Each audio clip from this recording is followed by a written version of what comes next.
The courtroom was suffocating, not just because of the stale air that hung heavy beneath the fluorescent lights, but because of the weight of the accusations that filled the room. My daughter Elena sat rigid beside me, her delicate fingers tracing the edge of a worn leather journal on her lap. She was only 11, but her eyes held a gravity that children shouldn't know. Across the aisle, Marcus, my ex-husband, lounged in his chair with practiced nonchalance, whispering to his attorney, between smug glances in my direction. He hadn't looked at Elena once. The judge, a stern-faced woman with silver-rimmed glasses, reviewed the documents before her with methodical precision before finally looking up. "Mr. Winters," she said, her voice echoing in the hushed room, "you're petitioning for sole custody on the grounds that Ms. Harper is an unfit mother. You've provided several allegations to support this claim. Is that correct?" Marcus straightened, adopting the polished demeanor he reserved for important business meetings and courtrooms. "Yes, Your Honor. I've documented numerous instances that demonstrate Rebecca's inability to properly care for our daughter. Elena deserves stability and proper guidance, which she simply isn't receiving in her current situation." The words sliced through me like physical blows. I fought to keep my expression neutral despite the hurricane of emotions threatening to overwhelm me. I glanced at Elena, expecting to see confusion or fear, but instead found a focused determination I hadn't noticed before. Her spine was straight, her chin lifted slightly, and the journal, the one she'd insisted on bringing today, was clutched firmly between her small hands. The judge turned toward Elena, her expression softening slightly. "Elena, I understand. This is difficult, but I need to ask you some questions about your home life with your mother. Would that be all right?" Everything inside me went still. I wanted to shield her from this, from having to defend me against her father's cruel fabrications, but I remained silent. This was the moment I'd dreaded for months, the culmination of Marcus's vengeful campaign to punish me for finally breaking free. Elena stood without hesitation. "Your Honor," she said, her voice small but remarkably steady, "before you ask me anything, may I please share something with the court?" The judge's eyebrows rose slightly. "What would you like to share, young lady?" Elena lifted her journal. "I've been keeping this diary for the past year. It has everything in it. What happens at both houses, how I feel, and the truth about." She paused, stealing a quick glance at Marcus before continuing. "About why my dad is really doing this." The courtroom seemed to hold its breath. Marcus shifted in his seat, his practiced composure faltering for the first time. His attorney leaned over, whispering urgently in his ear. The judge studied Elena thoughtfully before nodding. "I'll allow it. Please approach." As Elena walked forward, journal clutched to her chest like armor, I finally understood. My daughter, my brilliant, observant, courageous daughter, had been preparing for this day in her own way. While I had been drowning in anxiety and fear, she had been documenting her truth, knowing somehow that she would need evidence more compelling than my word against Marcus's. The bailiff took the journal and handed it to the judge. Elena stood before the bench, her slender shoulders squared beneath her navy blue dress, the one she'd specifically asked to wear today because it made her look serious. "Your Honor," she said, her voice gaining strength with each word, "there are sticky notes marking the important pages. The yellow ones are about good days with Mom, the blue ones are about Dad's visits, and the red ones—" She hesitated, her voice dropping slightly. "The red ones are about the lies." Marcus surged to his feet. "This is ridiculous. She's just a child repeating whatever her mother has." "Mr. Winters," the judge interrupted sharply, "you will have your opportunity to speak. Right now I'm listening to your daughter." She turned back to Elena with a gentler tone. "Continue, please." I sat frozen, my heart racing with a mixture of pride and terror. Whatever Elena had captured in those pages was about to change everything, and I hadn't even known she was keeping track. The judge began to read, her expression gradually shifting from professional detachment to focused concern. Page after page, she read in silence while the courtroom waited. Finally, she looked up, first at Elena, then at Marcus, whose confident facade had completely crumbled. Then she turned to me, and I saw something I hadn't expected, not pity, but respect. "I believe," the judge said carefully, closing the journal, "that we need to take a brief recess while I review this evidence more thoroughly. Court will resume in 30 minutes." As the gavel struck, Marcus stormed toward his attorney, his face contorted with anger. I reached for Elena as she returned to my side, pulling her close. "What did you write?" I whispered. She looked up at me with eyes far older than her years. "Just the truth, Mom, just like you taught me." And in that moment, I realized that sometimes our children become our most powerful advocates, not because we ask them to, but because they see more clearly than we imagine. Elena had watched, listened, and recorded what adults had tried to obscure with legal language and complicated accusations. She had created a record of her own reality that no one could dismiss. The truth was about to be heard, not from me or from Marcus, but from the one person whose perspective mattered most, our daughter. And nothing would ever be the same again. People always ask me when I first realized my marriage to Marcus was in trouble. The truth is, I don't think there was a single moment, more like 1,000 tiny fractures that eventually shattered what once seemed unbreakable. We met when I was 25 and working as a graphic designer at the marketing firm where he was already a rising executive.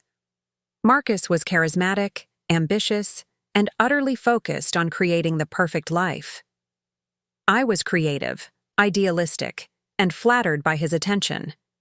Within a year, we were married. Within 3, we had a beautiful baby girl with her father's dark curls and my green eyes. From the outside, we were the picture of success, the handsome executive, the creative wife, the adorable child, the house in the upscale neighborhood, with the manicured lawn and the 2 luxury cars in the driveway. But inside those perfect walls, things were very different. It started with subtle criticisms. My cooking wasn't quite right. My outfit wasn't appropriate for his colleagues. I was spending too much time on my freelance projects and not enough on maintaining our home. Then came the financial control, joint. Accounts that I somehow never had full access to, questions about every purchase, allowances that diminished whenever I disagreed with him. By the time Elena was in kindergarten, I had given up my career to become the full-time wife and mother Marcus insisted our family needed. "A real mother is present," he would say, conveniently ignoring that his 60-hour work weeks meant he rarely saw our daughter awake during the week. "Elena deserves your full attention." I agreed with that part. Elena did deserve my attention. She deserved a mother who was whole and happy, not the shell of a person I was becoming. But every time I tried to reclaim a piece of myself, a part-time design job, a photography class, even book club with friends, Marcus found a way to make it impossible. There was always a reason. Elena needed me. He had an important client. Dinner, my priorities were skewed. The final breaking point came during Elena's 8th birthday party. I had spent weeks planning a creative art-themed celebration that played to my daughter's passion for drawing and painting. The backyard was transformed into a mini art studio with easels, canvases, and colorful supplies for each child. Elena had been ecstatic during the preparations, helping me assemble goodie bags filled with watercolor sets and sketchbooks. Marcus arrived home just as the party was starting, took one look at the creative chaos, and pulled me aside. "This is embarrassing," he hissed. "The Jensens and the Calhouns are here. Do you know how important their accounts are to the firm? Couldn't you have done something normal, like princess themes or whatever girls like?" "Elena likes art," I said quietly, trying to keep my smile in place as parents dropped off their children. She helped plan everything. Well, she's 8. She doesn't know what's appropriate. He straightened his tie. I'm going to order some proper food. Whatever you've got planned won't impress anyone. I watched him walk away, something hardening inside me as he pulled out his phone and began making calls. Elena bounded over, her face alight with excitement, paintbrush already clutched in her small hand. Mom, come see what Lily and I painted. Looking at her joy, her freedom of expression that hadn't yet been crushed by criticism and control, I made a decision. This wasn't the life I wanted for her. This wasn't the mother I wanted to be. Someone who taught her daughter that her voice, her passions, her very self could be diminished by anyone, even someone who claimed to love her. 2 months later, after careful planning and with the help of my sister Natalie, Elena and I moved into a modest 2-bedroom apartment across town. I had secretly revived some of my old client contacts and secured enough freelance design work to support us, at least initially. I filed for divorce and requested primary custody, assuming that Marcus, who had always treated parenting as a peripheral activity at best, would accept a standard visitation arrangement. I was wrong. Marcus didn't fight for our marriage, but he fought viciously for control. Within weeks, he had hired Bradley Thompson, one of the most aggressive family attorneys in the state. Instead of negotiating a reasonable custody arrangement, Marcus launched a campaign to prove me unfit as a mother. Suddenly, the woman who had been entrusted with every aspect of their daughter's life for 9 years was being portrayed as unstable, irresponsible, and detrimental to Elena's well-being. The allegations were as numerous as they were absurd. I was financially incompetent, despite managing our household on the restricted funds he provided for years. I was emotionally unstable because I had started seeing a therapist to deal with the aftermath of our marriage. I was exposing Elena to an alternative lifestyle because my sister, who sometimes helped with childcare, was openly gay. Each accusation was more outrageous than the last, but delivered with such conviction and supported by such selective evidence that I began to fear they might be believed. Natalie became my lifeline during those dark months. She helped with Elena after school while I worked, covered expenses when clients paid late, and reminded me constantly that I was fighting the right battle. He's doing this because he lost control of you, she said one night after Elena had gone to bed.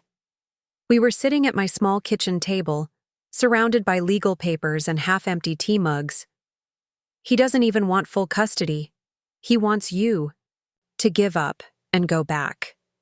I can't go back, I whispered, the weight of the upcoming custody hearing pressing down on me like a physical force. But what if I lose her, Nat? What if they believe him? Natalie reached across the table and gripped my hand. They won't. The truth is on your side, Becca, and you've raised a daughter who knows what the truth is, even when adults try to complicate it. Elena had been remarkably resilient throughout the separation, although the regular weekend visits with Marcus had become increasingly stressful. She would return withdrawn, sometimes tearful, often exhausted. When I gently asked what happened during her visits, she would shrug and say, "Dad talks about you a lot, but refused to elaborate." One evening, about 3 months before the custody hearing, I found Elena sitting on her bed surrounded by colored markers and a new journal, a gift from her art teacher. She quickly closed it when I entered. "Hey, sweetheart," I said, sitting low beside her. "New project?" She nodded, her fingers tracing the cover. "Ms. Winters says sometimes when you have big feelings, it helps to write them down so they don't stay stuck inside you." "That sounds like good advice," I agreed, noticing how she clutched the journal protectively. "Would you like to tell me about some of those feelings?" Elena was quiet for a long moment, then asked in a small voice, "Is it bad to know when someone is lying, even if they're a grown-up?" My heart constricted. "No, honey, it's not bad. Sometimes adults don't tell the truth, and it's okay to recognize that. Dad says you're lying about everything, she said, eyes fixed on the journal in her lap. He says you're trying to keep me away from him because you're selfish and crazy. But, she hesitated, her voice dropping to a whisper, I don't think that's true. I fought back tears, careful to keep my voice steady.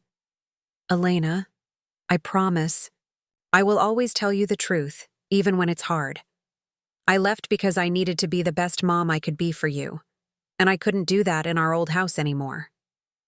But I have never and will never try to keep you from having a relationship with your dad. She nodded slowly, then opened her journal to a blank page. I'm going to remember that, she said, reaching for a blue marker. Because sometimes I get confused about what's real. I hugged her gently, respecting her need for space while trying to provide the security she craved. If you ever feel confused, we can talk about it. Anytime. What I didn't realize then was that Elena had already begun sorting through the confusion in her own way. Each visit with her father, each conversation, each inconsistency was being carefully documented in that journal. She was creating a record that would eventually become more powerful than any legal argument or character witness. As the custody hearing approached, Marcus intensified his campaign. He began requesting additional time with Elena, taking her to lavish restaurants and expensive shows, buying her gifts that made our modest lifestyle seem inadequate by comparison. The unspoken message was clear. Your mother can't provide what I can. After these extravagant visits, Elena would return, quieter than usual. She spent more time in her room with her journal, emerging with red-rimmed eyes but a determined expression. I worried about the emotional toll this was taking, but my attempts to shield her only made me appear more controlling in Marcus's narrative. 2 weeks before the hearing, during a routine Sunday evening drop-off, Marcus lingered in the doorway of our apartment. I hope you're prepared, he said, his voice low enough that Elena, who had gone to unpack her overnight bag, couldn't hear.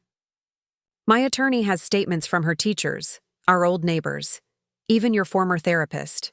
It's not looking good for you, Becca. This isn't a game, Marcus, I replied, fighting to keep my voice steady. This is our daughter's life. He smiled, that practiced expression that never reached his eyes. It's about what's best for Elena, and a judge is going to see that a stable home with a successful father is better than... His gaze swept dismissively around our small living room, whatever this experiment in independence is supposed to be. After he left, I sat on the couch, my hands shaking so badly I could barely dial Natalie's number. He's going to win, I whispered when she answered. He has everyone convinced. Not everyone, Natalie said firmly.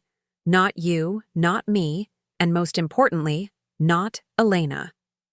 I glanced toward my daughter's room, where she had retreated immediately after Marcus left. She shouldn't have to choose sides. She shouldn't have to defend either of her parents. In a perfect world, no, Natalie agreed. But we're not living in a perfect world. We're living in one where powerful men like Marcus think they can rewrite reality to suit themselves. That night, I barely slept, my mind cycling through worst-case scenarios. What if the judge believed Marcus's carefully constructed portrait of me? What if my decision to leave, to choose my dignity and Elena's future over financial security, was interpreted as selfish or unstable? What if Elena was forced to live primarily with a father who saw her as a possession to be won rather than a person to be nurtured? The morning of the hearing, I stood in front of my closet, second-guessing every potential outfit. Too formal might seem try-hard, too casual disrespectful. I finally settled on a simple navy dress, professional but not pretentious. As I applied minimal makeup with trembling hands, Elena appeared in the bathroom doorway, already dressed in a matching navy blue dress I didn't recognize. Aunt Natalie got it for me, she explained, seeing my confused expression. For today. Do I look okay? She looked beautiful, poised, and heartbreakingly adult in her careful preparation. You look perfect, I said, swallowing the lump in my throat. But Elena, you know you don't have to do this. Your dad and I and the lawyers, we can handle it. She shook her head firmly. I need to be there, Mom. I need to bring my journal. Your journal? I asked, confused by her insistence. Yes, she said simply, with a certainty that brooked no argument. It's important. Natalie drove us to the courthouse, maintaining a stream of reassuring conversation that neither Elena nor I really heard. In the imposing marble hallway outside the courtroom, my attorney, Diana Chen, competent but considerably less flashy than Marcus's representation, briefed us one final time.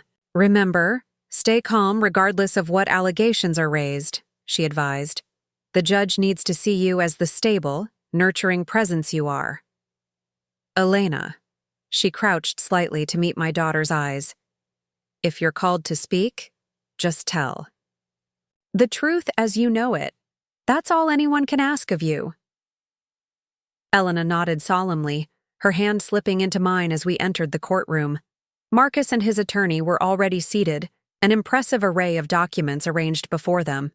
Marcus looked up as we entered, his expression briefly softening when he saw Elena before hardening again when his gaze met mine. We took our seats, and I noticed Elena carefully positioning her journal on her lap, her fingers tracing the worn edges with an almost ritualistic calm. Whatever strength she was drawing from those pages, I was grateful for it, because I felt like I might shatter at any moment. The proceedings began with a clinical detachment that belied the deeply personal nature of what was at stake. Marcus's attorney presented their case first, methodically constructing a narrative of my supposed instability and inadequacy. Former neighbors testified about arguments they'd overheard. Elena's previous teacher expressed concerns about changes in her behavior after the separation. A financial expert detailed how my freelance income was insufficient compared to Marcus's executive salary. Through it all, I maintained the composed exterior Diana had advised, even as each testimony felt like another nail in the coffin of my hopes. Elena sat beside me, unnaturally still, her eyes focused on her journal rather than the parade of adults discussing her life as if she weren't present. When Marcus took the stand, he was the picture of the concerned father, his voice resonating with practiced sincerity as he expressed his deep worries about Elena's well-being under my care. I've noticed concerning changes in my daughter, he said, directing his remarks to the judge with earnest eye contact. She's withdrawn after returning from her mother's apartment. Her grades have slipped. She mentions being alone frequently while Rebecca works. I'm simply requesting custody because Elena deserves consistency, proper supervision, and financial security. Each word was a calculated strike, and I could feel Diana tensing beside me as she prepared for cross-examination. But before she could rise, the judge glanced at Elena, who had straightened in her seat, her journal clutched tightly in both hands. Ms. Chen, the judge said, I understand your client's daughter has requested to address the court. Given the nature of these proceedings and the fact that she is the child in question, I'd like to hear from her now, if that's acceptable. Diana looked at me questioningly. I nodded, though my heart was racing with anxiety for what Elena might face. Marcus's attorney began to object, but Marcus himself placed a restraining hand on his arm, confident that Elena's testimony couldn't possibly contradict the narrative they'd so carefully constructed. As Elena walked to the witness stand, journal held against her chest like a shield, I held my breath. My daughter, my beautiful, sensitive, observant daughter, was about to face the most difficult moment of her young life. And I could do nothing but watch and trust that whatever truth she carried in those pages would finally be heard. Elena's small figure in the witness stand made my heart ache. She looked impossibly young beneath the towering wooden panels, her feet barely touching the floor as she settled into the chair. The bailiff asked if she understood what it meant to tell the truth in court. She nodded solemnly. Yes, sir, she said. It means saying what really happened. even if it's hard or scary. The judge smiled gently. That's exactly right, Elena. And that's all we're asking you to do today. Can you tell us why you brought your journal with you? Elena's fingers tightened around the leather-bound book. Because memories can get mixed up sometimes, especially when you're scared or confused. But when you write things down right after, they happen. You remember better. She glanced briefly toward Marcus, then back to the judge. I started writing in this after Mom and I moved to our new apartment. I wanted to remember everything exactly how it was. The simplicity and wisdom of her explanation hung in the air. This wasn't a coached response or a childish misunderstanding. It was a thoughtful practice born from her need to make sense of the chaos around her. Would you be willing to share some of what you've written? The judge asked. Elena nodded, opening the journal to one of the yellow-marked pages. This is from October 12th, she said. It was a Tuesday. Today, Mom and I made dinner together. She's teaching me how to cook real food, not just from packages. We made chicken with lemon, and herbs and roasted vegetables. While we cooked, Mom asked about my science project and really listened. After dinner, we worked on my project together until bedtime. She never checked her phone once. I feel like she actually sees me. She turned to a blue-marked page. This is from my weekend at Dad's house, October 15th. Dad had to work most of Saturday. The housekeeper, Mrs. Diaz, stayed with me until he came home at dinner time. We ordered takeout again. Dad was on his phone a lot. When I asked for help with my science project, he said we'd do it tomorrow, but then tomorrow he had golf with clients. He bought me a new tablet, though. Marcus shifted uncomfortably in his seat, his confident posture faltering as Elena continued to read from her journal. These weren't dramatic accusations or coached statements. They were the simple, unfiltered observations of a child documenting her reality. Elena, the judge interjected gently, these are very thoughtful observations. Can you tell me about the red-marked pages you mentioned earlier? The ones you said were about the lies? Elena hesitated, her gaze flickering briefly toward Marcus. For the first time, I saw uncertainty cross her face. The courtroom was completely silent, every adult hanging on the words of this 11-year-old girl who had become the most credible witness in the room. It's okay, the judge assured her. Take your time. Elena took a deep breath and turned to a page marked with a bright red tab. This is from 3 weeks ago, when Dad picked me up for the weekend. Her voice grew quieter, but no less clear. Dad was asking lots of questions about Mom's work and if men ever came to our apartment. I said Mom works a lot, but she's always home when I get back from school, and sometimes her clients come for meetings, but they leave by dinner time. She turned the page. Then Dad said, You know your mom is only doing this to hurt me, right? She's not stable enough to take care of you properly. I told him that wasn't true, that Mom seems happier now and we're doing okay. He got really mad and said I was brainwashed, and that if I loved him, I would tell the judge I wanted to live with him full-time. A murmur ran through the courtroom. Marcus's attorney leaned over to whisper urgently in his ear. But Marcus sat frozen, his facade of concerned fatherhood crumbling under the weight of his daughter's simple truths. Elena continued, her voice growing stronger. The next weekend, he told me if I lived with him, I could have my own horse and go to private school with indoor pools. When I said I like my school now and my friends, he said, Your mother can't afford to give you the life you deserve. Don't you want nice things? She flipped to another red-tabbed page. Last weekend was the worst. Dad said I needed to tell the judge that Mom leaves me alone a lot and that I don't feel safe at her apartment. He said if I didn't, the judge might send me to foster care because Mom can't support us.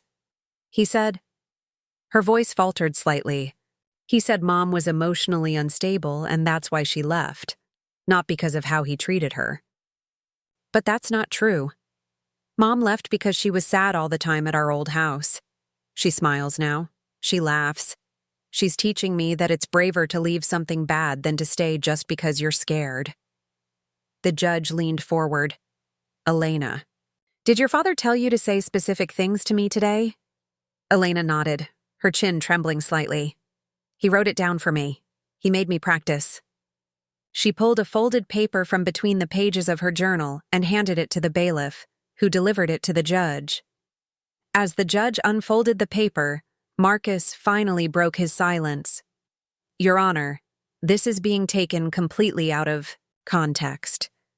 I was simply helping her articulate her feelings. Mr. Winters, the judge interrupted sharply, you will have your opportunity to respond. She studied the paper, her expression growing increasingly troubled before looking back at Elena. Did you feel comfortable with what your father asked you to say? No, Elena said simply, because it wasn't true. And Mom always says that the truth matters, even when it's hard. The judge nodded thoughtfully. Elena, I have one more question for you. In your own words, not what anyone has told you to say, what do you want for your life right now?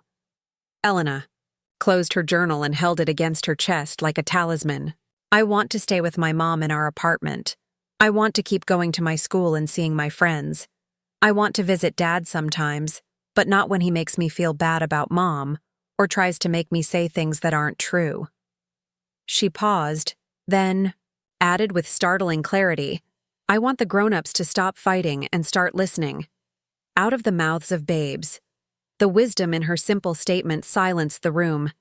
Even the court reporter paused for a moment, her fingers hovering above her stenotype machine as the weight of Elena's words settled over the courtroom. Thank you, Elena, the judge said with genuine warmth. You've been very brave and very helpful today. You can return to your seat now. As Elena walked back toward me, her shoulders visibly lighter, Marcus stared straight ahead, his carefully constructed case disintegrating before his eyes.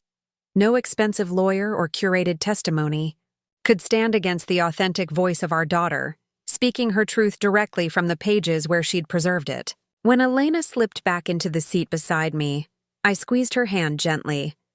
I'm so proud of you, I whispered. She looked up at me with eyes that seemed older and wiser than they had that morning. I just told the truth, Mom. Like you taught. Me. The judge called for the recess then, needing time to review Elena's journal more thoroughly. As we waited in a small conference room during the break, I marveled at my daughter's courage and insight. While I had been paralyzed by fear and doubt, Elena had been methodically documenting her experiences, creating an unimpeachable record of the truth as she lived it. How did you know to do this? I asked her, as she sipped apple juice from a paper cup provided by a sympathetic court clerk. She shrugged, the gesture disarmingly childlike after her poised testimony. My teacher, Ms. Winters, said journaling helps when you're trying to figure things out. And I was trying to figure out why Dad was saying things about you that didn't match what I saw every day. She fiddled with her straw. At first, I just wrote to remember. But then when Dad started telling me what to say to the judge, I knew I needed to keep better track. Natalie, who had been waiting outside during the proceedings and joined us during the recess, shook her head in amazement. You're something else, kiddo, she said, ruffling Elena's hair affectionately. Most adults don't have that kind of foresight.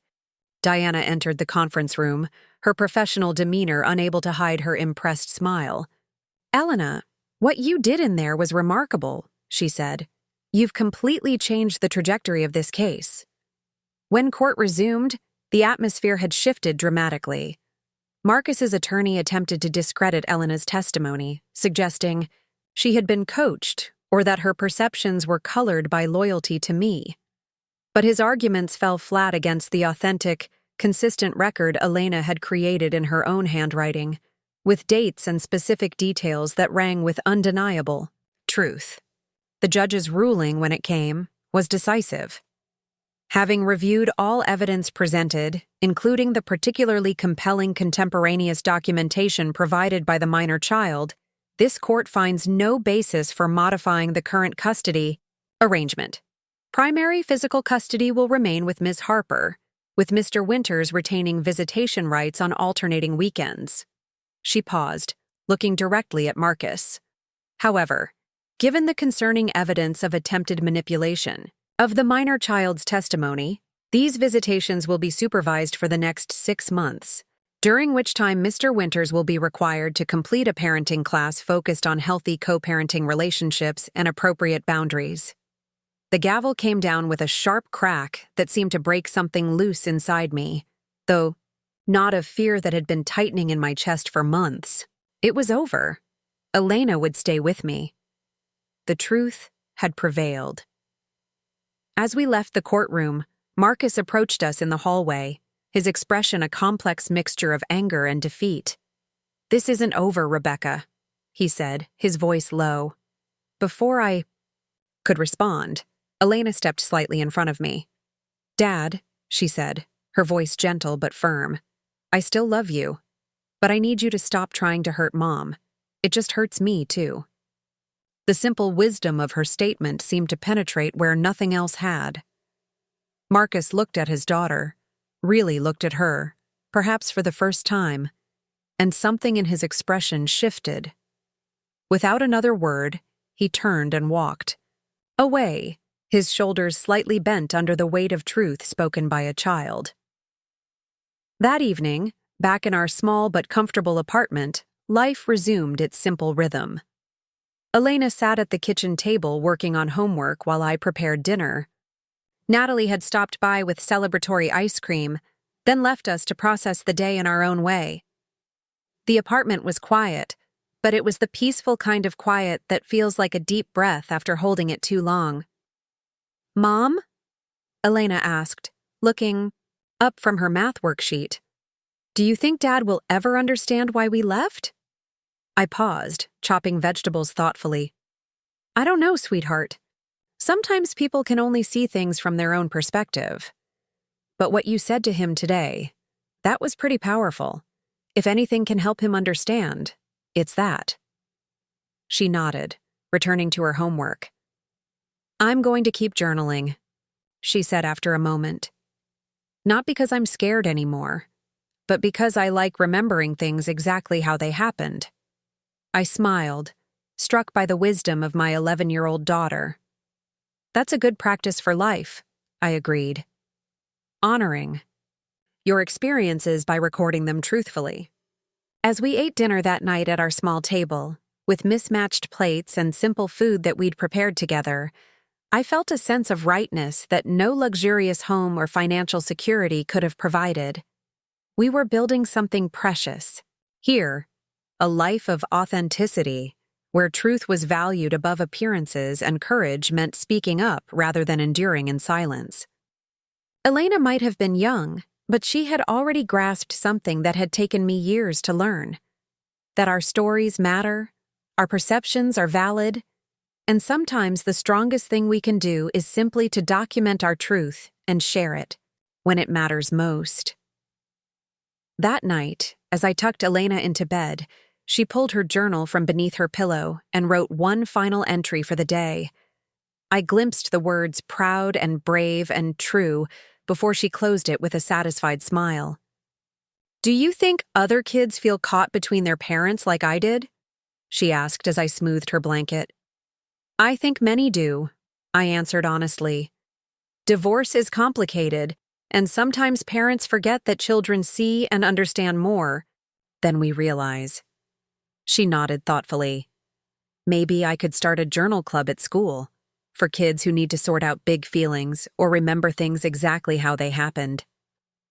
I felt my heart swell with a mixture of pride and awe. "That's a beautiful idea, Elena. You might help a lot of people that way." As I turned out her light and headed to the door, her voice stopped me. "Mom, I'm glad we left, even though it was hard. I like who we are now." "Me too, sweetheart," I whispered. "Me too." The months that followed brought their own challenges. Marcus attended his court-mandated parenting classes with initial reluctance that gradually gave way to genuine reflection. The supervised visits were awkward at first, but slowly evolved into more authentic interactions between father and daughter. Elena continued her journaling practice, filling notebook after notebook with her observations and experiences. She started her Truth Tellers Club at school, creating a safe space for children navigating complex family situations to express themselves through writing. Her teacher, Ms. Winters, helped facilitate the group, providing guidance and encouragement as the children developed their voices on the page. For my part, I rebuilt my design career one client at a time, eventually securing enough steady work to move us to a slightly larger apartment with a dedicated space for my home office.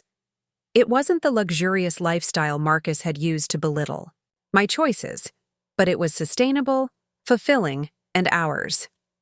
One afternoon, about 8 months after the custody hearing, I received an unexpected email from Marcus requesting a meeting, just the two of us, at a neutral coffee shop. With some trepidation, I agreed. He was already seated when I arrived, 2 coffees on the table, looking less polished than I remembered, more human somehow. "Thank you for coming," he said as I sat across from him. I nodded cautiously. "What did you want to discuss?"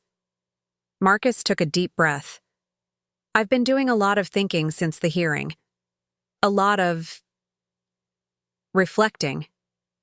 He traced the rim of his coffee cup with one finger. "The parenting classes were actually helpful. Made me see some things differently." I waited, sensing there was more. "I wasn't a good husband to you, Rebecca," he said finally, meeting my eyes directly. "And I haven't been the father Elena deserves either.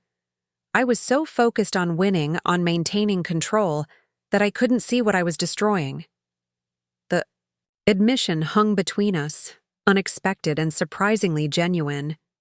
"Why are you telling me this?" I asked quietly. "Because I want to do better," he replied. "Not to win you back or to change the custody arrangement, just to be a better father to our daughter, a better co-parent with you." He pulled a small notebook from his jacket pocket and placed it on the table. "My therapist suggested I try journaling. Elena's influence, I guess." I couldn't help but smile at that. "She's pretty remarkable." "Yes?" he agreed, a flash of genuine pride crossing his face.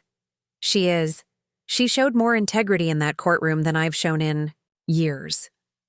We talked for over an hour that day, having perhaps the most honest conversation of our entire relationship.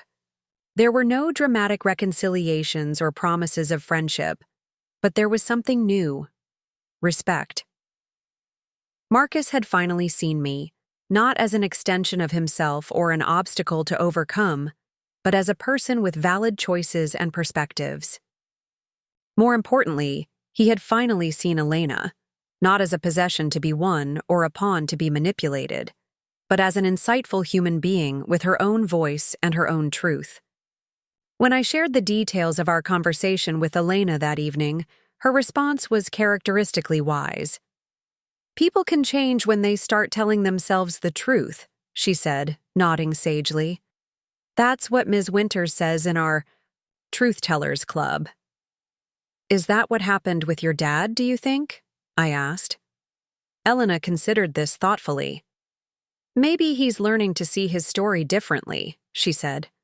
"Like how I had to write down what was really happening because the story he was telling didn't match what I saw." Over the next year, our co-parenting relationship gradually transformed. The supervised visits ended, replaced by a more flexible arrangement that prioritized Elena's needs and activities. Marcus became more involved in authentic ways, attending her school performances without making them about him, respecting our boundaries while maintaining his relationship with his daughter. It wasn't perfect. There were still disagreements and moments of tension. But beneath it all was a fundamental shift. Elena's voice was now central to decisions that affected her life, and both Marcus and I learned to truly listen. On Elena's 12th birthday, we managed something that would have seemed impossible a year earlier. A small joint celebration at a local art studio where Elena and her friends spent the afternoon painting canvases and creating pottery. Marcus and I sat at opposite ends of the parents' table, civil but not close, united only by our love for the curly-haired girl who moved confidently among her friends, her laughter filling the colorful space. "She's thriving," Marcus observed during a quiet moment. "You've done well with her, Rebecca." The acknowledgement, so simple yet so profound, washed over me like a warm wave. "We're finding our way," I replied. "Both of us." Later that evening, after the guests had gone and Elena was arranging her gifts in her bedroom, I found myself staring at the collection of journals now neatly lined up on her bookshelf, a visual timeline of our journey from fear to freedom, from silence to truth. I thought about the woman I had been just 2 years earlier, trapped in a beautiful house with an emotionally controlling husband, afraid to trust my own perceptions, doubting my ability to stand on my own. I thought about the mother I was becoming, imperfect, but authentic, building a life of integrity for myself and my daughter, teaching her through example that her voice mattered. And I thought about Elena, who had taught me perhaps the most important lesson of all, that sometimes the bravest thing we can do is simply to tell our truth, clearly and consistently, even when powerful forces are pushing against it. That sometimes the smallest voices in the room can be the most transformative, if only we have the courage to speak, and others have the wisdom to listen. The day after the custody hearing, I woke before dawn, my body still humming with the residual adrenaline of courtroom confrontation. The apartment was quiet except for the soft patter of early spring rain against the windows. I slipped out of bed and padded to the kitchen to start coffee, pausing at Elena's door to peek in. She was sleeping peacefully, her journal still clutched loosely in one hand, her face relaxed in a way it hadn't been for months. Standing there in the dim light, watching my daughter's chest rise and fall with each breath, I felt a profound shift inside me, a settling of something that had been unstable for too long. We had faced one of our greatest fears yesterday, and emerged not just intact, but somehow stronger. I had walked into that courtroom terrified of losing my daughter. I walked out in awe of her courage and wisdom. The coffee maker gurgled to life. As I leaned against the counter, replaying the events of the previous day, the judge's final words still rang in my ears. "This court finds no evidence to support the allegations that Ms. Harper is an unfit mother. On the contrary, the evidence suggests she has provided a stable, nurturing environment during an extremely difficult transition. The minor child's own testimony, supported by her detailed contemporaneous documentation, weighs heavily in this determination." My phone buzzed with a text from Natalie. "How are my 2 courtroom warriors this morning? Breakfast celebration at Millie's?" I smiled, typing back. "Still in pajamas. Elena's sleeping. Rain check for lunch?" 3 dots appeared immediately. "Perfect. Noon.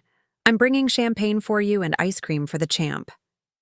I set the phone down and poured my coffee, carrying it to the small desk in the corner of the living room where I managed my freelance design work. Opening my laptop, I found an email from Diana, sent at 11:47 p.m. the previous night. "Rebecca, I've been practicing family law for 17 years, and what I witnessed today was extraordinary. Elena's journal was the most compelling evidence I've ever seen presented by a child her age. The judge contacted me after hours to say the same. The clarity and consistency of her documentation essentially made our case. As discussed, the formal order maintaining your primary custody with revised visitation terms will be issued within 48 hours. Marcus's attorney has already indicated they won't appeal. I suspect your ex-husband has realized the damage that would come from further scrutiny of his behavior. You should be very proud, both of yourself for creating an environment where Elena felt safe to speak her truth, and of your remarkable daughter for having the presence of mind and courage to document it so effectively. Not all victories in family court are this clear or this just, but today, the system worked exactly as it should." I read the email twice, feeling a complex mixture of relief, vindication, and lingering disbelief. Had we really won? Had Elena's simple, honest practice of recording her experiences really trumped Marcus's expensive legal team and carefully constructed accusations? The sound of small feet on hardwood interrupted my thoughts. Elena appeared in the hallway, hair tousled. From sleep, her journal still in hand. "Morning, Mom," she yawned, climbing onto the sofa and tucking her feet beneath her. "Is it still raining?" "Good morning, sweetheart. Yes, it's a perfect day to stay in pajamas," I said, joining her on the couch. "How did you sleep?" "Good. No bad dreams." She set her journal on the coffee table and looked at me with those serious eyes that sometimes seem to belong to someone much older. "Is it really over now? The court stuff?" I nodded, pulling her close against my side. "Yes, it's over. The judge decided that things should stay just as they are. You living with me, visiting Dad on some weekends." "But not this weekend," she clarified. "Not right away," I agreed.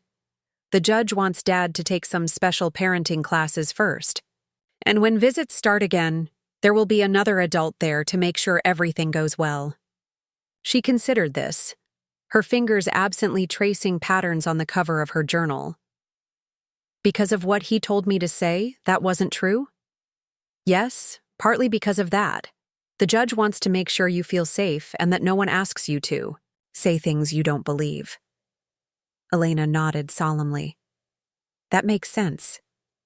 She paused, then asked in a smaller voice, "Is Dad really mad at me now?" I chose my words carefully, wanting to be honest without burdening her with adult complexities. "I think your dad is dealing with a lot of difficult feelings right now. He didn't expect things to happen the way they did yesterday. But Elena, none of this is your fault. You didn't do anything wrong by telling the truth." "I know," she said with surprising certainty. "Ms. Winters says that telling the truth might make things harder sometimes, but keeping big secrets inside you always hurts worse in the end."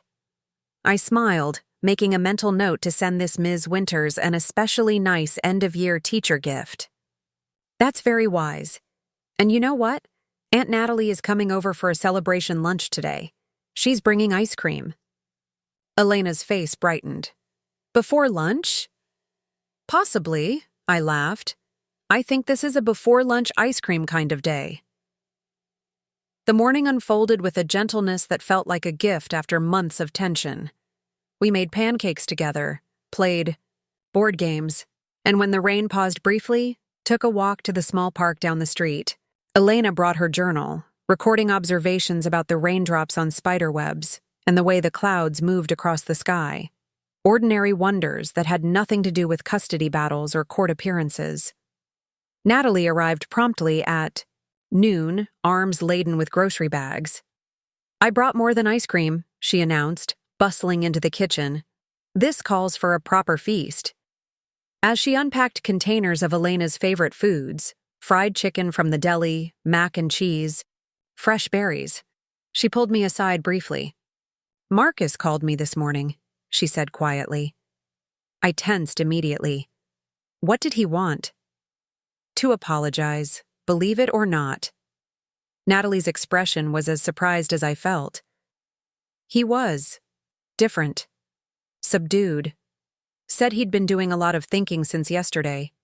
Asked if I thought you'd be open to a conversation once things settle down. "About what?" I asked warily. Natalie shrugged. "He didn't specify, but he didn't sound angry, Becca. He sounded, I don't know, reflective maybe? Like someone who just got hit with a serious reality check." Before I could process this unexpected development, Elena bounded into the kitchen. "Can I help set the table? Is that really fried chicken from Martin's?" The moment passed as we shifted into celebration mode, but Natalie's words lingered in my mind. Marcus? Reflective? It seemed as improbable as any development in this surprising chapter of our lives. After lunch, while Elena was showing Natalie her latest art project from school, I slipped away to call Diana with a question that had been nagging at me. "What happens now with the visitation supervision?" I asked after she'd filled me in on the final paperwork. "How does that actually work?" The court will assign a professional supervisor, Diana explained. They'll be present during Marcus's visits with Elena for the next 6 months, monitoring interactions and ensuring appropriate boundaries.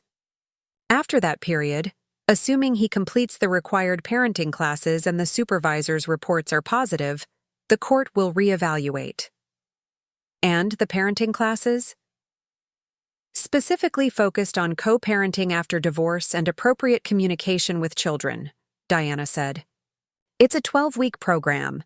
Based on what came out in court, I think it could be genuinely beneficial. I found myself hoping she was right. Despite everything, I wanted Elena to have a healthy relationship with her father. I wanted Marcus to become the kind of parent who could see and appreciate our daughter for who she really was, not as an extension of himself or a pawn in some power struggle with me. The first supervised visit was scheduled for 3 weeks later, after Marcus had begun his parenting classes. Elena approached it with cautious optimism, packing her current journal, just in case, though I assured her the supervisor would ensure everything remained appropriate. I know, she said, slipping the journal into her backpack. But writing helps me think clearly, and Dad and I have a lot to figure out.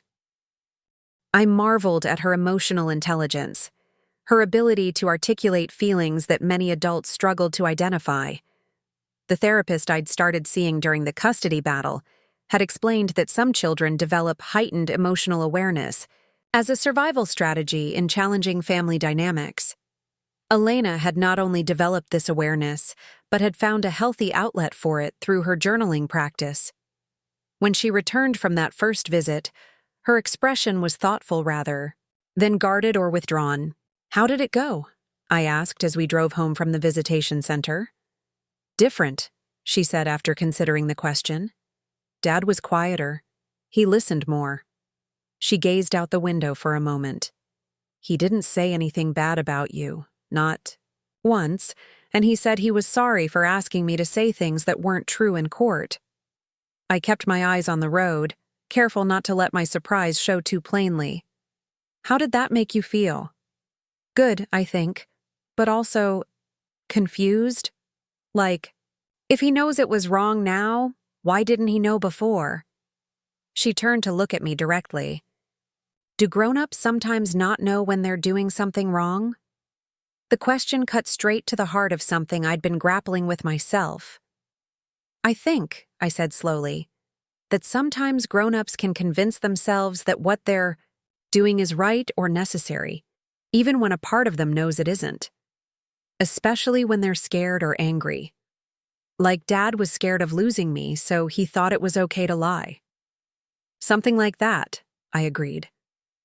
It doesn't make it right. But it might help explain it. Elena nodded, processing this. Ms. Winter says people can learn and grow at any age. Maybe Dad is growing.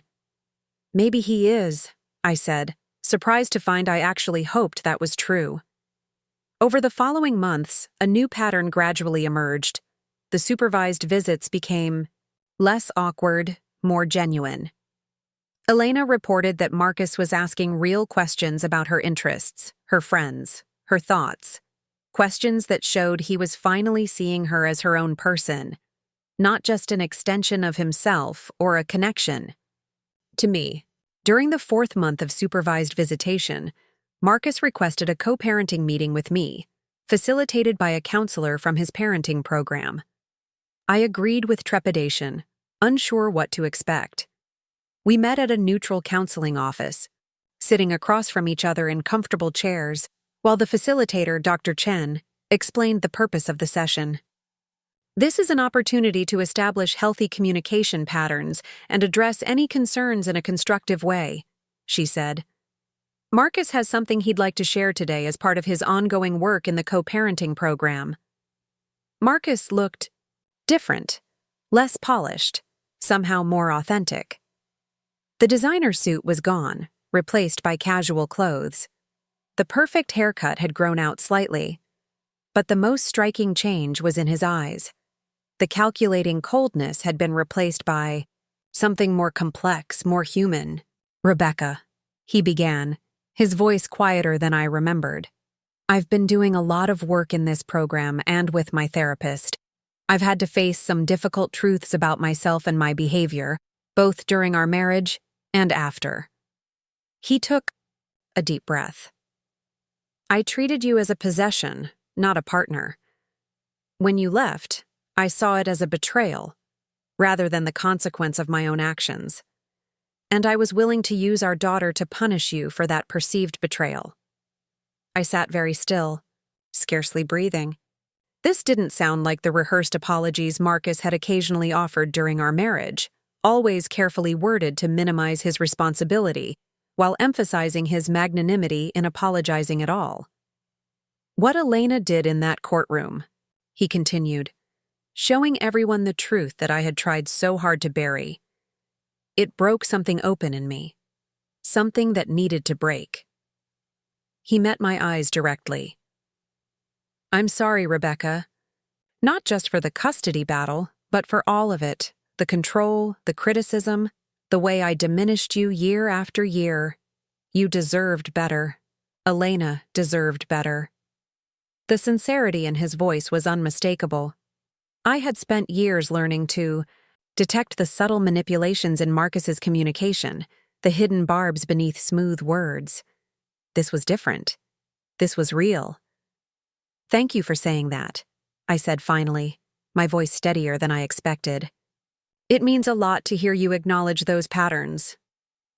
I'm not asking for forgiveness, he clarified. I know that would be premature, maybe impossible. What I am asking for is a chance to be a better co-parent with you and a better father. To Elena. Dr. Chen guided us through a productive discussion about specific co-parenting strategies and communication boundaries. By the end of the session, we had established clear protocols for sharing information about Elena's activities and needs, along with a commitment to keep our interactions respectful and child-focused. As we were gathering our things to leave, Marcus hesitated, then said, Elena showed me her journal club at school last week during my visit, the Truth Tellers. She's remarkable. Yes, I agreed, a genuine smile forming. She is. She didn't get that from me, he said quietly. That courage, that integrity, that's from you, Rebecca. I see that now. I felt a complicated knot of emotions, validation, lingering anger, cautious hope, but chose to focus on the one thing that mattered most. She's her own person, Marcus. The best thing we can both do is recognize that and support who she's becoming. He nodded, the ghost of his old confidence returning, but tempered now with something new, humility. I'm trying to learn how to do that. As I drove home afterward, I realized I was crying. Not from sadness or anger, but from the unexpected relief of being truly seen by someone who had spent years looking through and around me. It didn't erase the past or guarantee a perfect future, but it cracked open a door I had assumed was permanently sealed.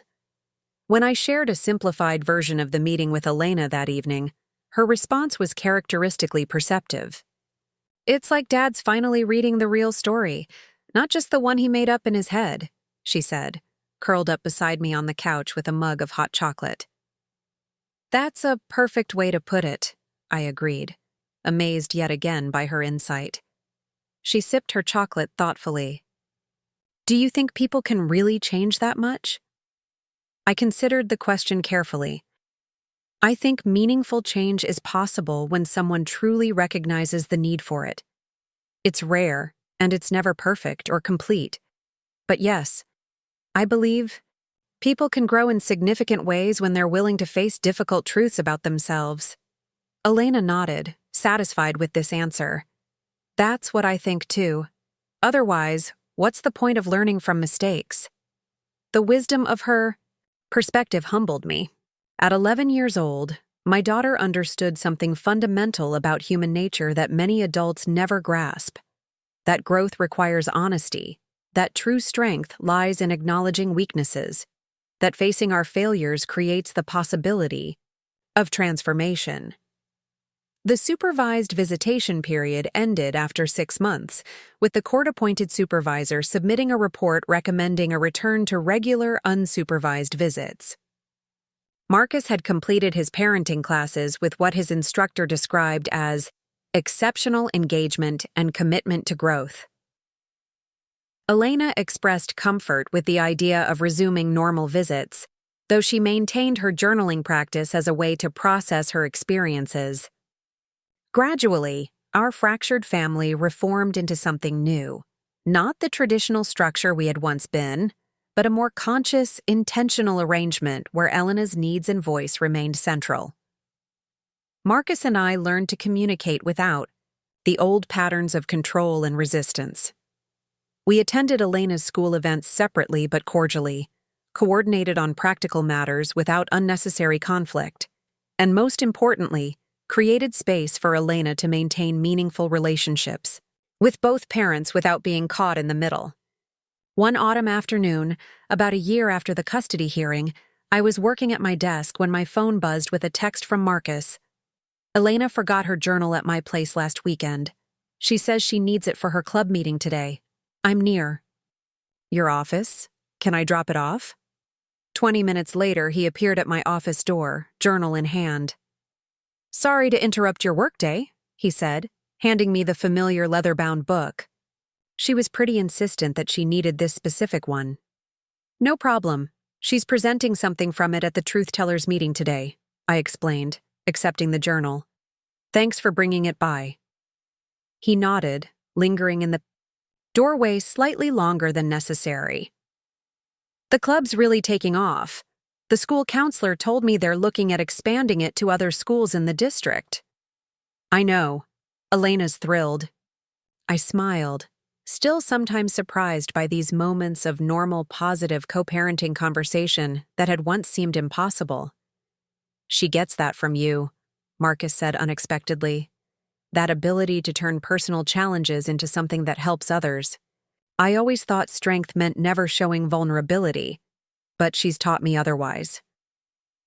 The observation was so accurate, so genuinely appreciative, that it momentarily disarmed me. Thank you for saying that, I said simply. As he turned to leave, he paused. Rebecca, I know we can never go back to being friends. Too much has happened, but I'm grateful that we've found a way forward that puts Elena first. She deserves that. Yes, she does, I agreed. And she deserves parents who can model growth and healing, even after difficult endings. He nodded, a flicker of the old Marcus, the charming, perceptive man I had once fallen in love with, visible beneath the newer, more humble exterior. I'm still learning how to be that parent, but I'm committed to trying. After he left, I sat at my desk for a long moment, turning Elena's journal in my hands. I would never open it. Her private thoughts were her own, a boundary I respected absolutely. But I held it with reverence, understanding that the simple practice of truth-telling it represented had not only changed our family's trajectory, but was now rippling outward to help other children find and honor their own voices. That evening, as Elena prepared for her club meeting, arranging her presentation notes carefully beside her journal, I watched with quiet amazement at the poised, purposeful young person she was becoming. Are you nervous about presenting today? I asked. She considered this, then shook her head. Not really. Once you've spoken in front of a judge, talking to other kids doesn't seem that scary. I laughed, recognizing the truth in her statement. That's a good point. Besides, she added, slipping her materials into her backpack, I'm just sharing what I've learned, that writing down your truth helps you remember it when other people try to tell you a different story. As we headed to the car, I reflected on the profound wisdom in her simple explanation. In a world that so often tries to silence certain voices or rewrite certain narratives, the act of documenting one's own experience, claiming ownership of one's own story, becomes not just personal therapy, but a form of quiet revolution. Elena had taught me that lesson in the most powerful way possible. By faithfully recording her truth when it would have been easier to accept the version of reality her father was pressuring her to adopt, she had not only preserved our family's integrity, but had discovered her own voice and purpose in the process.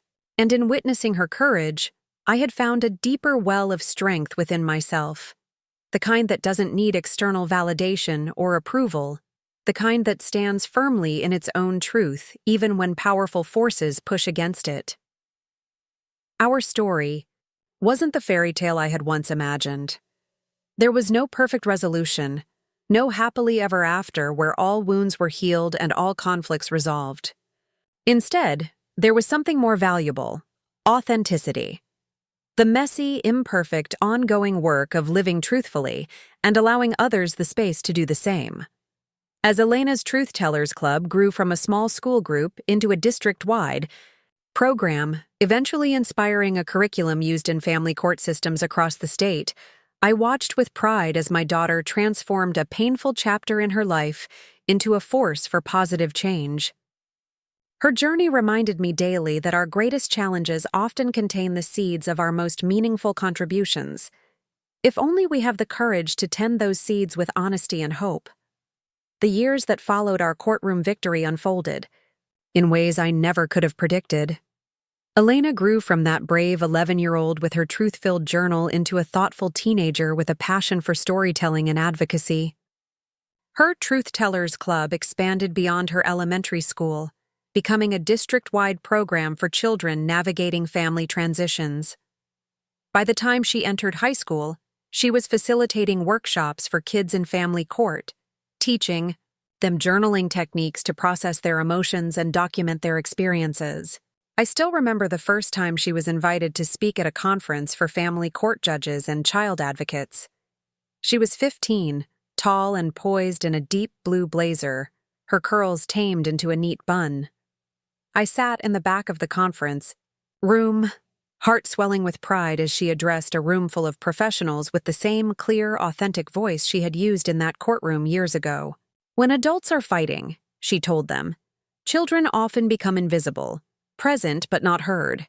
We see everything, feel everything, but rarely have the tools to make sense of it all, much less the platform to share our perspective. She held up a journal similar to the one that had changed our lives. Something as simple as this can change that dynamic completely. The judges and attorneys listened with rapt attention as Elena explained how journaling had empowered her during her parents' custody battle. She didn't share the personal details, those remained private, but she described the method, the impact, and the healing that came from documenting her experiences. Children need to know that their perceptions matter, she concluded. That their truth deserves to be heard, even when, especially when, it contradicts the narratives adults have constructed. The standing ovation that followed brought tears to my eyes. My daughter had transformed a painful chapter in her life into something that could help countless other children navigate similar terrain. The program she'd created was now being implemented in family courts across 3 states, with a pilot program launching in the federal system. After the conference, a distinguished-looking judge approached us in the hallway. "Ms. Harper," she said, extending her hand to me before turning to Elena. "And Ms. Harper Winters." That was extraordinarily compelling. I've been on the family court bench for 22 years, and I've often struggled with how to ensure children's voices are heard accurately. Your program offers a practical solution. Elena thanked her with the gracious confidence she'd developed over years of speaking about her passion. As we walked away, she whispered to me, "Did you hear that? She called me Ms. Harper Winters." I squeezed her hand. "I heard. How did that feel?" Elena considered this thoughtfully. "Good, actually. Like acknowledging both parts of who I am." The name change had been her idea when she turned 14. "I want to honor the journey with both of you," she'd explained when she brought up the possibility of hyphenating her last name. "The good and the difficult parts. It's all part of my story." Marcus had been surprisingly supportive of the idea. "It's her identity," he'd said when I called to discuss it. She should have the name that feels true to her. That simple statement revealed how far he'd come from the controlling man who had once seen our daughter as an extension of himself rather than a person with her own needs and identity. The journey hadn't been smooth or linear. There had been setbacks and difficult moments, but the overall trajectory had been toward growth and healing. The conference where Elena spoke was in Washington, D.C., and the following day, Marcus joined us for lunch. It was still sometimes surreal to sit across from my ex-husband without tension crackling between us, but we'd gradually built a functional co-parenting relationship that, while not exactly warm, was respectful and child-centered. "You were impressive yesterday," Marcus told Elena as we settled at our table. "Your mother texted me a video clip of your speech." Elena smiled. "Thanks, Dad. Did you watch the whole thing?" "Twice," he admitted. "I shared it with my therapy group. Hope that's okay." This was new information. "You're still in a therapy group?" I asked, trying to keep the surprise from my voice. Marcus nodded, unfolding his napkin with deliberate care. 4 years now. Started with the court-mandated parenting class, but I stayed on. It's helpful. Especially the men's group focused on breaking generational patterns. Elena's eyes widened slightly. "Like Grandpa?" "Exactly like Grandpa," Marcus confirmed, referencing his father, a successful but emotionally distant man whose approval Marcus had spent his life chasing. "I'm trying to understand how those patterns shaped me so I don't pass them on to you." It was perhaps the most honest thing I'd ever heard him say. 4 years ago, I wouldn't have believed Marcus capable of this level of self-reflection. But people can surprise you, sometimes even themselves, when given the right support and motivation. Elena reached across the table and briefly squeezed her father's hand. "That's really brave, Dad." The moment could have been awkward, this new vulnerability between father and daughter, but instead it felt like a gentle shift in their relationship, a deepening, a new level of authenticity that had been missing before. The conversation moved on to Elena's college plans. She was considering programs in psychology and creative writing, my design business, now a small but thriving agency with 3 employees, and Marcus's recent career pivot from corporate law to teaching business, ethics at the local university, a change that had raised eyebrows among his former colleagues but seemed to bring him genuine satisfaction. As we parted ways after lunch, Marcus heading to the airport for an earlier flight while Elena and I planned to visit the National Archives, he pulled me aside briefly. "Thank you," he said simply. "For what?" "For not giving up on the possibility that I could be a better father, even when I gave you every reason to." His expression was open, free of the calculation that had once characterized his interactions. "You could have pushed for supervised visitation to continue indefinitely. You could have poisoned Elena against me. You would have been justified, given how I behaved. But you didn't." I considered this.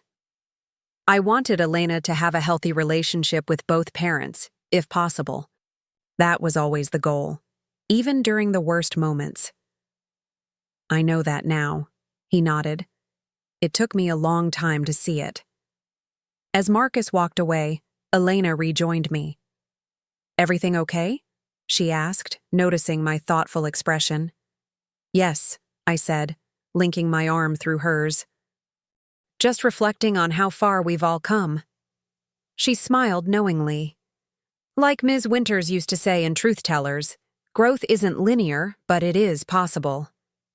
That evening in our hotel room, as Elena reviewed her notes for another presentation, the following day, I found myself thinking about the journey we'd been on since that terrifying day in court when I'd feared losing her. The path had been neither straight nor easy, but it had led us to a place I couldn't have imagined in those dark days, a place of hard-won wisdom, unexpected healing, and profound purpose. Elena had not only survived the trauma of being caught between warring parents, she had transformed that experience into a mission to help other children find their voices. And in the process, She had helped both her parents find better versions of themselves. I thought of all the women I'd met through Elena's program over the years. Mothers like me who had left controlling relationships only to face brutal custody battles, who had been portrayed as unstable or unfit because they refused to accept mistreatment, who had struggled to protect their children while rebuilding their own lives. Many had become dear friends and collaborators in expanding the Truth Tellers program. There was Sophia, who had fled an abusive marriage with her twin boys, only to have her husband's family wealth and connections nearly overwhelm her in court, until her sons, inspired by Elena's journaling techniques, created detailed accounts of what they had witnessed in their home. There was May, a soft-spoken artist whose controlling ex-husband had convinced everyone, including their teenage daughter for a time, that May's mental health issues made her an unfit mother. The daughter's journal eventually revealed how her father had manipulated her perceptions and exploited May's struggle with anxiety to gain control. There was Letitia, a dedicated emergency room nurse whose erratic schedule was used against her, in court by her ex, a financial advisor with a flexible 9-to-5 job. Her son's journal documented how his father regularly left him with a rotating cast of girlfriends during dad weekends, while claiming Letitia's work schedule created instability. Each story was unique, yet the pattern was depressingly familiar. Mothers who sought independence from controlling partners often faced savage custody battles where their character, stability, and parenting were systematically undermined. The journals had become a powerful counterweight to these tactics, allowing children to document their lived reality outside the high-pressure environment of courtroom testimony.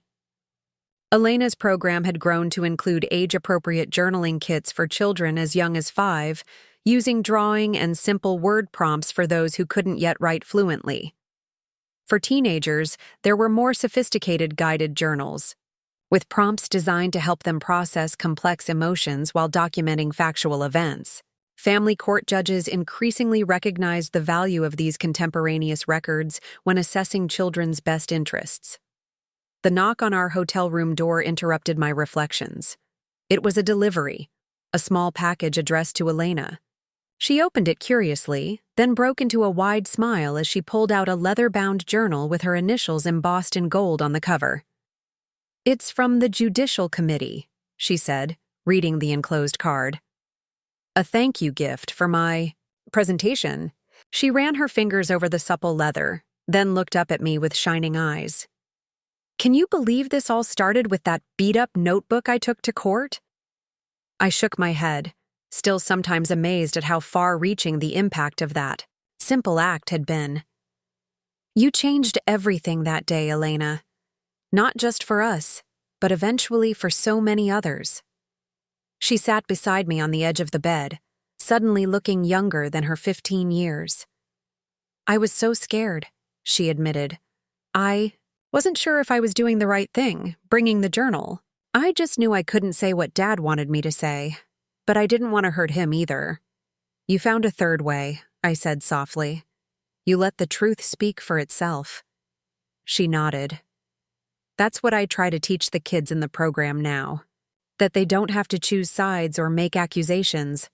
They just need to record what actually happens, how they actually feel. The truth has its own power." The wisdom in her statement struck me anew.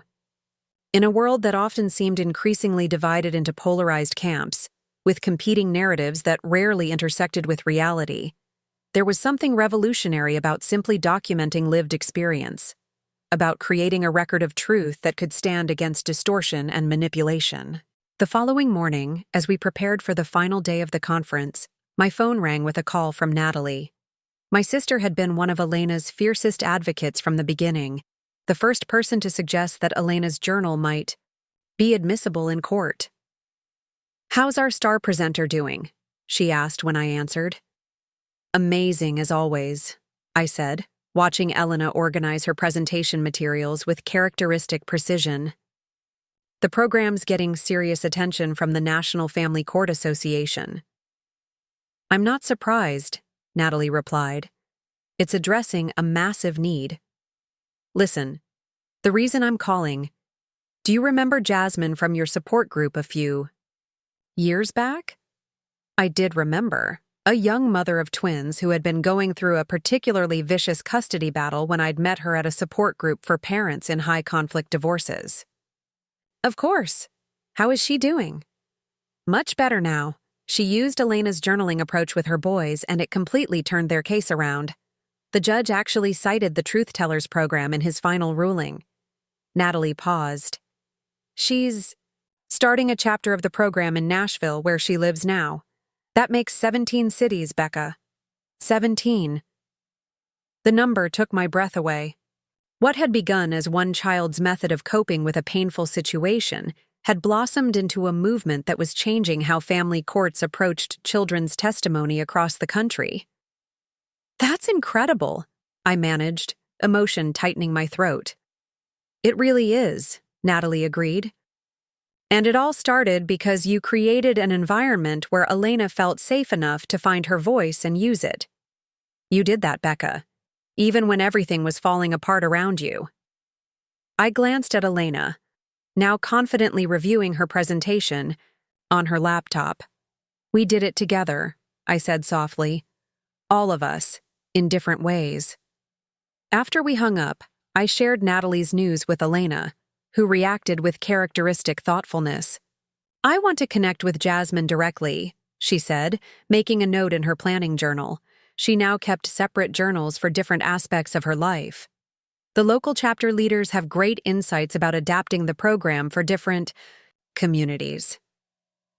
As we walked to the conference center for her final presentation, Elena unusually quiet beside me, I sensed she was wrestling with something. What's on your mind? I asked gently. She hesitated before answering. I've been thinking about Dad a lot during this trip, about how different he is now compared to back then. I nodded, encouraging her to continue. It's strange, she said, slowly. I spent so many years being angry at him for what happened, for trying to make me lie, for how he treated you. But now I mostly feel, I don't know, sad for the person he was then, and kind of proud of who he's becoming. The complex emotional maturity in her statement moved me deeply. That's a very compassionate perspective, I said. And it doesn't erase or excuse what happened. It just makes space for growth and change. Exactly, she nodded, relieved that I understood. In Truth Tellers, we talk about how people aren't all good or all bad, not even parents. Everyone has the capacity to grow if they're willing to face difficult truths about themselves. She smiled slightly. Dad's actually trying to do that now, which is something I never thought I'd see. As we approached the conference center, Elena straightened her shoulders and adjusted her blazer, transforming before my eyes into the confident young advocate who would soon address a room full of legal professionals. But for a moment, I had glimpsed the thoughtful child still processing her own journey, even as she helped others navigate theirs. Her final presentation focused on how courts could implement journaling programs as standard practice in high-conflict custody cases, with protocols for introducing the journals as evidence when appropriate. The audience of judges, attorneys, and child welfare professionals listened attentively, many taking extensive notes. The goal isn't to create gotcha moments or to catch parents in lies, Elena emphasized. It's to ensure that children's lived experiences aren't lost in the adversarial process. When adults are fighting over custody, children's perspectives often get distorted or ignored entirely. These journals create a contemporaneous record that's incredibly difficult to manipulate after the fact. A family court judge from Texas raised his hand. How do you address concerns about coaching?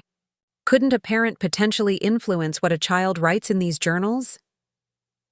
It was a fair question, one Elena had answered many times before. That's why the program includes specific journaling protocols, she explained. Children are encouraged to write detailed, specific observations rather than broad conclusions. Dad was on his phone during dinner and didn't answer when I asked for help with homework 3 times is very different from Dad doesn't care about me. She clicked to the next slide, which showed sample journal entries from different age groups. We also look for consistency over time. Genuine experiences tend to show up repeatedly in different contexts, while coached entries often feel formulaic or use language that's unnatural for the child's age. Another attendee, an attorney specializing in guardian ad litem work, asked, "Have you found that journaling helps the children themselves, beyond the evidentiary value in court?" Elena's face lit up. This was the aspect of the program she was most passionate about. Absolutely. The therapeutic benefits are profound. Children in high-conflict custody situations often feel powerless and voiceless. The simple act of documenting their experiences helps them maintain a sense of reality when adults are presenting conflicting narratives. She shared anonymized stories of children who had found healing through the journaling process, how the practice had helped them process complex emotions, maintain boundaries, and develop confidence in their own perceptions, even when adults tried to override them. One 12-year-old told me that before she started journaling, she thought she was going crazy because her parents' versions of events were so different from what she experienced, Elena recounted. The journal became her anchor to reality.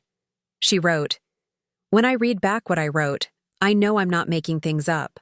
My feelings and experiences are real, even if my parents don't acknowledge them." The presentation concluded with a standing ovation, followed by a flood of judges and attorneys surrounding Elena with questions, business cards, and requests for program materials. I stood back, giving her space to shine in this moment she had earned through years of turning her painful experience into something that could help others. As I watched my daughter fielding complex questions with confidence and clarity, I reflected on how far we had come from that terrifying day in court. The journey hadn't been easy. There had been dark nights of doubt, financial struggles as I rebuilt my career, difficult conversations as Elena processed her complicated feelings about both her parents. But through it all, we had held fast to the principle that had saved us in that courtroom. That truth, consistently spoken and documented, has a power that manipulation cannot overcome. When the crowd around Elena finally thinned, she made her way back to me, her professional composure giving way to a tired but satisfied smile. "Ready to go home, Mom?" "More than ready," I agreed, slipping an arm around her shoulders. "You were magnificent." As we walked out of the conference center into the bright spring afternoon, Elena looked up at the sky, then back at me with clear eyes that still sometimes took my breath away with their wisdom and hope. "You know what I think about sometimes?" she said. "How different everything could have been if I hadn't started that journal. If you hadn't created a home where I felt safe enough to tell the truth, even when it was scary." I squeezed her shoulders gently.